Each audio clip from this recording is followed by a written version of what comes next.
ninkan meel keema isagoo marayo ayaa gaarigii ka hilaabay isagoo samaysanaya kuwa reer duureeda falaar ku soo rideen falaarta isaga ma ku dhaceysay caagaan ay ku dhacday waa kana markii uu fiiriin wuxuu arkay inay kusoo kala ordayaan wuxuu maagaa intaa ka orodid gaarigaaga gal laakiin intuu imaadaan ay nolosha ku qabanayaan keemaheena u qaadayaan sidii ay u soo wadeen meeshaan intay dhigaana midkan intuu qaniino wuxuu ku dhaha adiga cayriina tahay dab in lagu saaro u baahantay in lagu kariyo xariifkan kalena wuxuu taagaya waa kana ayaan ahay dhagaxyada lagu shidayo dabka luuqadii ku hadlayaan ayuu intuu fahmo wuxuu ku dhaha idinka hilib leeso marabtiin kaalay aniga raacaana qorshanyahaye idinkoo dhibaato marin ayaa waxaa idin siinaya hilib kala kacsan oo biseel ah soo bax marka midkaana wuxuu ku dhaha aniga waqti dheer inuu qaadanay in adiga ku korino ee hilib biseel hadaan noo hisidna soo sii intuu soo wado gaarigiisa dhinaca gadaala ka furaa wuxuuna u sheegay inay gaariga si tartiib u koraan midkaana wuxuu ku dhaha alaya adiga cayriinka kugu cuna laakiin dharbaxo ku jira meeshii intay isaga soo tagaan waxay imaanayaan meel badda agteeda oo kalluunka iyo jikinka lagu gado gaarigii intuu u istaajiyo wuxuu dhaha soo dega meesha idiin sheegaya meeshaan waaye midkii maqaayadda iska laayo wuxuu weydiinaa maxaa haysaa wax la cuno wuxuu ugu jawaabaa malaay iyo jikin ahayaa ee kusoo dhawaada kuwaana maxay ahaayeen maxay la bodboodayaan war kuwaana u jeedid reer duureed waaye iska daayo ku dhaha ee hadda waxaa noo keentaa alaabta ay sidid ayagina wuxuu u sheegaa soo baxa waa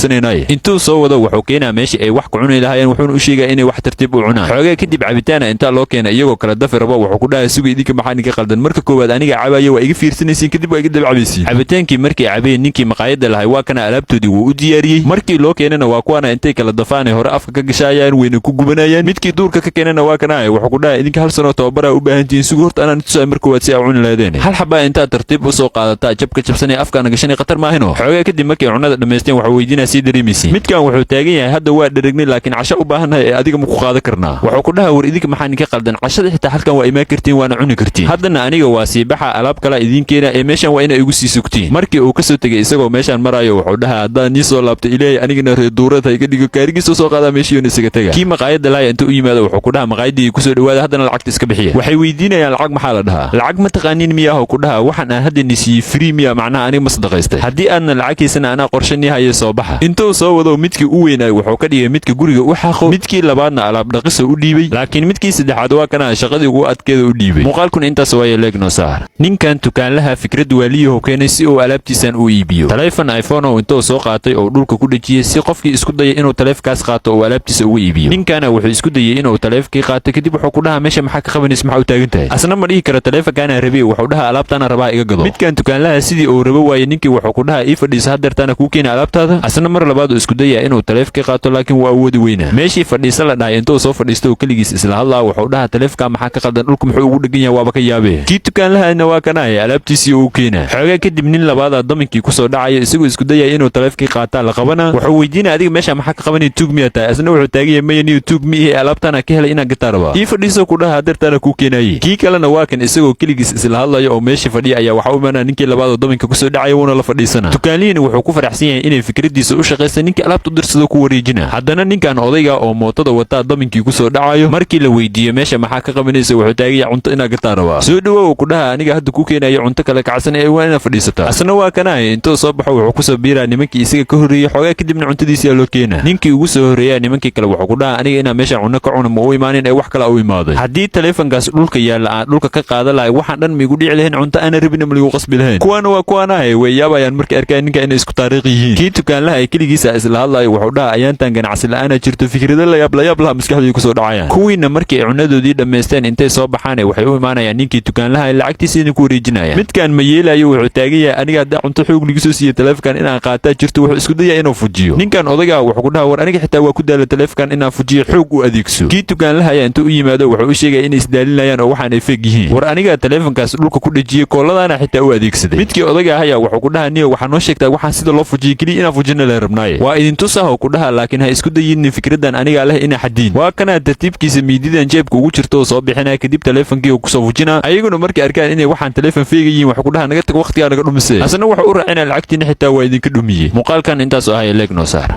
ninkan isagoo cunugan yar mootada u saaranta ayaa labada nin intay kala degaanay meeshaan gelinayeen kadib way ku soo xiraayaan kii cunuga dhalana isagoo meeshaan sii maraya wuxuu arkaa dhagaxan wadada yaalla kadib dhagaxii markuu wadadii ka leexiyo cunugiisii iyo mootadii ka weynaa isagoo yaaban oo naxsan ayuu gadaal u soo laabanaya si uu cunugiisii u soo raadiyo kadib labadii cunuga ka qaadayso meesha taagan intuu u yimaado wuxuu weydiinaa cunug yar oo boorsi guduud wata maaragteen midkaana wuxuu ku dhahaa cunugaaga maana arkin ee ortraaso gadaal inuu kaaga soo dhacaa laga yaaba markii ay mootada wadatee markii uu aabbihi cunuga dhalay oo baxay intay soo baxaan waxay imaanayaan meeshii ay cunuga ku qariyeen cunuga yarka boorsadii oo watay alaabtan gadaal ugu jirta intay ka soo baxsadaan isagiina waxay ku dhahayaan orod iska bax aabaha waa inaa u tagtaa. midkaana saaxiibkiisa wuxuu ku dhahaa waxaa jiro nin alaabtan ka ganacsado oo aan aniga aqaano marka soo bax waa u geenaynaa lacagtan waa kala qaybsanaynaa. midkii cunuga dhalay waa kana mootadii markuu u soo laabto wuxuu arkaa cunugii oo mootadii ag taagan kadib wuxuu weydiinaa xagee ka baxday isagoo un jawaabina mootadii soo saarana. intay soo baxaan waxay imaanayaan meel dukaana agtiisa isaguna cunugii oo boorsadii ka fura. labadiina waa kuwaana ninkii intii alaabta u keenanay waxay ku dhahayaan waa inaa naga gadataa isaguna wuxuu weydiinaa waa ninka gadanaa diyaar waaye ee meeqa ku rabtiin. midkaana wuxuu ku dhahaa alaabtana u jidid silfar waaye 500 ana kaa siinaynaa. kana wuxuu dhahaa alaabtan gold waaye 1000 ana kaa siinaynaa. isaguna wuxuu u sheegaa inuu labadoodaba 1000 oo siinaayo ee alaabtan aysan qaali ahayn. ayaguna ugu dambeyn way ogolaanayaan qiimaha uu ninkan u sheegay maadaama aysan alaabta ayagu lahayn. midkii cunuga dhalay dukaankii uu imaanayo si uu alaabtiisa ugu gato wuxuu arkaa marka laba nin oo dukaanka hore ugu jirtay oo alaabtiisa alaab u eg ninkan ka iibinayso. boorsadiisa uu furaa si uu alaabtii uga fiiriyo laakiinse wax dhan ma ku arkayo isagoo yaabana dhinaca cunugiisii u soo laabana. wuxuu weydiinaa alaabtii meesha ku jirta ku dhiibta xagaagiisii. wuxuu ku dhahaa laba nin intii yimaadeen mootadii iga degsanin kadib meelay ugu soo xireen markii aad baxdana alaabtii ii qaateen. intuu soo wado wuxuu ku dhahaa labadaas nin u jidid miyaa nimanka alaabta ka qaateen. wuxuu ugu jawaabaa haa labadaas waaye midkaas shaagada buluuga wata iyo midkaas kale waaye. kadib dukaankii intuu soo galo ninkii wuxuu ku dhahaa labadan nin tuuga waaye alaabtaas u jidina aniga iskale cunugeygii ka soo xadeen. haddana booliska waxaan u sheegaa labadan nin inay alaabtii iga xadeen xitaa intaas kaliya maahan ay cunugeyga afduubteen. midkii dukaanka lahaa wuxuu taagay oo hadda idinka alaabtan maada iska lahayn miyaa ninkaas miyaa ka soo xadeen. ayagu way ku sii indha adag yihiin inay alaabtan leeyihiin xitaa way ku dhaaranayaan. midkii cunuga dhalaa qorshe keenaya wuxuu dhahaa nimankan waxaa weydiidaa magaca alaabtaas ku qoran aniguna waxaan kuu sheegaa magacayga inuu ku qoran yahay. midkii dukaanka iska lahayn nimanka wuxuu weydiinaa magaca ku qoran sheegaya in alaabtan leediin cadeeya. magaca meesha ku qoran way aqoonweynayaan. midkaan wuxuu dhahaa ka fiiri Cusmaan Maxamed ku qoran waa iska fiiri kartaa. wuxuu ogaanaa midkaan inay nimankan tuuga yihiin oo ninkan baashan leeyahay wayna qabanayaan intuu boolisku u imaanayo.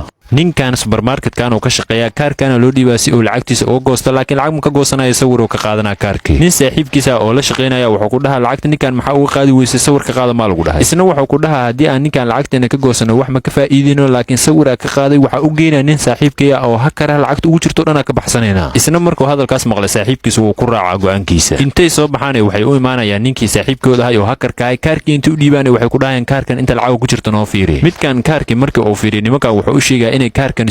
ku jirto kadib intay ku farxaan waxay ku dhahayaan lacagta ku jirto dhan noo soo bixi. isna wuu ku ogolaanaa nimankan lacagtii kaarka ku jirto dhan wuu u soo bixinaa. wuxuu ku dhahaa marka kaar kale haddaa heshiin waa inaa ii keentiin haddana lacagta qaaraan ka goosanaa maadaama ilaalin shaqeeyey. kadib lacagtiisa intay siiyaan ay meeshii isaga soo tegayaan. midkii kalena waa kana oo lacagtiisa laga qaato wuxuu arkaa in kaarkiisa 8,000 ku jirtaba laga baxsaday. waxaa ku soo dhacay marka ninkii supermarket-ka joogay oo kaarka ka qaadanaya xoogaaga ka hiisanayay. ayagiina waa kana midkana saaxiibkiisa wuxuu ku dhahaa ninkaas 1,000 naga reebtay hadda waxaa noo soo hartay meeshan waxaa ku jirta 7,000 waaye marka adi waxaa qaadanaysaa 3,000 anigana maadaama aan qorshaha keenay waxaa qaadanaa 4,000. maalintii xigtay waa kana ninkan kaara loo keenaa si uu lacagtiisa u goosto laakiin lacag ma goosanayay kaarkii oo labada dhinac ka sawirana wuuna u soo celinaa qofkii lahaa. ninkii supermarket-ka iska lahaa wuxuu imaanaa meeshii kaamirooyinka laga fiiri jiray waxa ay duubeen wuxuuna ku arkaa wax la yaab leh. midkii kalena waa kana supermarket-kii oo ka shaqeynaya isagoo sii galaya ayaa waxa uu imaanaya ninkii oo shalay lacagta ka qaadanayay. wuxuu ku dhahaa kaarkan shalay markaan kuu dhiibay lacagtaada maadan ka goosan laakiin markii aan banaanka u soo baxaa lacagtii oo dhan lagala baxay maxaa ku samaysay. wuxuu weydiinaa aniga kaarka miyaa sameeyaa kaarkan adigoo ka hilaabay ee orod meeshan isaga tag. laakiin ninkii supermarket-ka lahaa intuu u yimaado wuxuu ku dhahaa adiga wax walba aad samaysay waa arkay ninkan meeshan taagan kaarkiisa inaa lacagta kala baxday oo aad sawirta waa arkay. midkaana ninkii meesha iska lahaa wuxuu ku dhahaa ninkan waxa u dhiibay kaarkayga meesha uu lacagta ka goosan lahayna wax dhan muusan ka goosan xoogaa kadibna wuu ii soo celiyay. ninkii meesha iska lahaa ninkan wuxuu ku dhahaa waxbaha ka wuulin ninkan hadda kadib meeshii ma ka shaqeynaya xabsigana waa geynaa. laakiin ninkan kale nin wanaagsan oo ahay wuxuu dhahaa ninkan xabsiga ha geyn lacagtii oo kaliya waa inuu ii soo celiyaa shaqadiisana ha ka burin iska daay. waa kana marka way soo wadayaan waxay geynayaan meeshii uu lacagta geeyay si ay uga soo qaataan. nimankan iyagoo salaad tukanayo ayaa ninkan intuu meeshan ka soo baxo nimankii tukanaya mid kamid ah jeebka ee lacagta ugu jirta ka goosana. markii uu lacagtii soo qaatay isagoo meeshan iska marayo ayaa ninkan kale ka hor imaana isagana intuu isku naxo lacagtii dhan daadina. ninkiya wuxuu weydiinaa marka adiga meeshan cidlo waaye iyo ku ceyrsanaa maxaa ordee. isaguna wuxuu ku dhahaa niyow sidaa u malaynaysid maahan aniga meelaa ka daasanahay adigana waa iga soo horbaxday waana kaa nahay. kadib intuu lacagtiisa aruursado meeshii isaga tegaa isagoo weli naxdintii ay ka muuqato. midkan isagoo ninkii la yaaban ayuu wuxuu arkaa ninkii jeebkii oo soo goosanayay oo meeshii uga tegay. jeebkii intuu soo qaato wuxuu u imaanaa nimankii salaada tukanaya oo salaadii ka baxay. midkii jeebka laga goosanayana isagoo yaaban ayuu gadaal fiirinaa. markii uu ninkan arkan wuxuu ku dhahaa adiga waay maahan ninka tuuga oo jeebkayga iga goostay. laakiin midkan wuxuu u sheegaa in isagoo meeshaas marayo oo nin lacag wata ka hor imaaday jeebkan oo dhulka ka soo qaaday. midkii jeebka laga goostay saaxiibkiisa wuxuu ku dhahaa aniga markii aan salaada tukanayay waxaan dareemay qof jeebka iga goosanaya maadaama aan salaad tukanayana waxaas iskuma mashquulin oo salaadeeda iska sii watay. Imaamkii iyaga salaada ka bixinaya wuxuu ku dhahaa maadaama uu ninkan idinku dhahay aniga dembi malihi ma iska dhaaftiin waxaa laga yaabaa tuug kale inuu yahay. Laakiin midkaan intuu soo boodo imaamkii wuxuu ku dhahaa ninkan meeshan cidlada keligiis muxuu ka sameynaa haddii uusan tuug ahayn. midkii jeebka laga goostana ilaa iyo hadda wuxuu ku adkaysanaa inuu ninkan tuug yahay uuna isagu jeebkii ka goostay. ninkaana ilaa iyo hadda wuxuu u sheegaa nimankan in uusan tuug ahayn laakiin qof aaminaya ma laha. iyaga oo meeshii wada taaganay hal mar waxay maqlayaan qof ku qaylinaya ee caawiya. markay u yimaadaanna waxay arkayaan midkii mar dhoweyta lacagta soo xadaya oo kuwan ku dhahaya hal mar le kaaliya meeshan iga saara. intay gacanta ka soo qabtaanay meeshii ka soo jiidayaan ugu dambeynna rafaad dheer kadib waxay ku guulaysanayaan inay bannaanka keenaan. markii ay bannaanka u soo bixiyeen iyagiiyo wuxuu ku dhahaa iska kay cafiya lacagtaana u jiidiin idinkaa idinka soo qaatay qofkii jeebka idinka gooyana aniga waaye. ninkiina wuxuu ku dhahaa markii aa salaada tukanaysa maqaskan intaan soo qaatay ayaan jeebka kaa goostay. intaas kadibna anigoo sii ordaayo ayaa meel dhiiqaa ku dhex dhacay marka waxaan idinka rabaa inaad iska kiin cafisiin. ninkii imaamka ayaga u ahayaa wuxuu ku dhahaa waa iska cafinay oo orod iska bax arrintaana mar dambe ha sameen muuqaalkana leegnoo saar.